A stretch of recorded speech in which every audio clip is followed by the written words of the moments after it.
Muy buenos días y comenzamos con una noticia económica porque el Banco Central dio a conocer las cifras del PBI del primer trimestre. La actividad disminuyó 0,5% respecto al mismo periodo de 2015, un crecimiento de 0,1% respecto al trimestre anterior.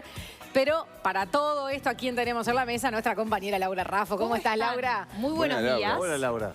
Y hoy traemos la explicación de qué es el PBI, porque muchas veces estamos acostumbrados a escuchar la noticia de qué pasa con el PBI, pero no nos queda claro de qué estamos hablando. Claro. Entonces, el PBI es todo lo que Uruguay produce en bienes y servicios en un año y es el valor monetario de eso.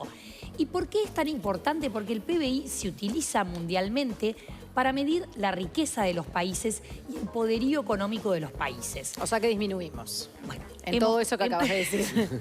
No disminuimos, nos estancamos, digamos. Bien. Entonces, se utiliza para medir cuando un país también crece o decrece. Entonces, por ejemplo, si nosotros tomamos en términos absolutos el valor del PBI, decimos, bueno, ¿cuál es el país más rico del mundo? Estados Unidos, 17 millones de dólares por año en PBI.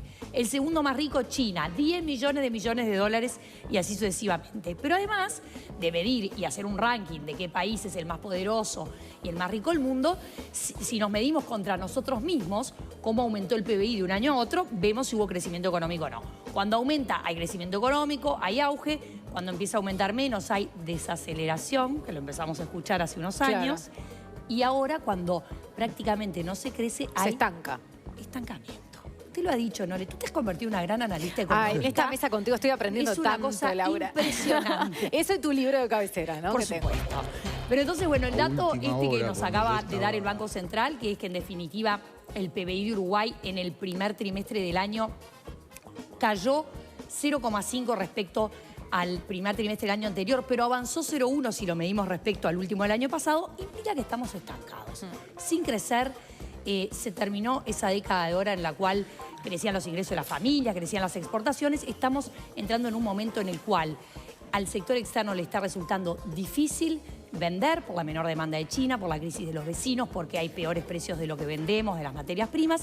Y al sector interno, al consumidor interno, a las familias, están reduciendo su consumo. ¿Por qué? Porque hay más desempleo, porque los sueldos no están aumentando tanto como antes y no hay ganancia de poder adquisitivo. Entonces estamos en esta etapa de estancamiento. Laura, perdón, ese 0,1 que decías, además viene de un 0 del trimestre anterior, ¿no? Entonces, exacto. Del invierno pasado hasta después del verano, el país, en todo eso que explicabas que es el PBI, no aumentó prácticamente nada. Exactamente, por eso decimos estancamiento. ¿Qué diferencia hay entre estancamiento y crisis o estancamiento y recesión? Que se habla de crisis o de recesión cuando en vez de estar frenado el PBI, empieza a caer. No hemos llegado a esa situación aún y esperemos que logremos zafar, pero estamos sin duda en estancamiento. El panorama es difícil. ¿Y tenemos una placa de la variación del PBI? Tenemos una placa de la variación del PBI. Ustedes van a poder ver ahí en pantalla cómo ha evolucionado en los últimos años. Fíjense, del 2009 al 2014, cómo cada vez las barras azules fueron creciendo menos. Arrancamos casi con arriba del 7%. En 2014, 3%. Ya el año pasado el PBI creció solamente un 1%.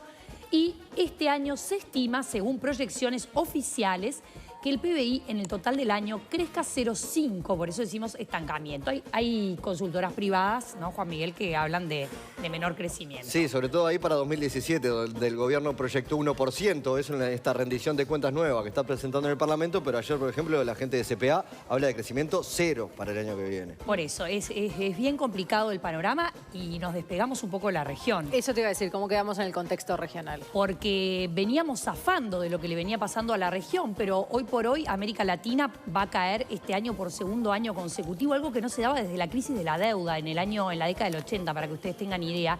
Y Uruguay se estancó y hay países que siguen creciendo. Tenemos otra placa para compartir con ustedes. Fíjense cómo Bolivia, Perú, Paraguay, Colombia, Chile siguen creciendo a muy buen ritmo este año. Esas son las proyecciones 2016.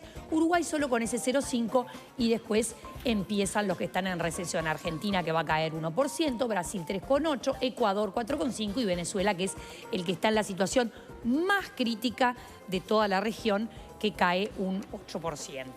Bien, a los que le va mejor son los que dependen más o menos de China y Estados Unidos. ¿Cómo es? Bueno, el tema es así. Los que más están dependiendo de China que exportan casi el 20% de su producción a China, son estos que están en rojo, y ahí incluimos Uruguay, nosotros.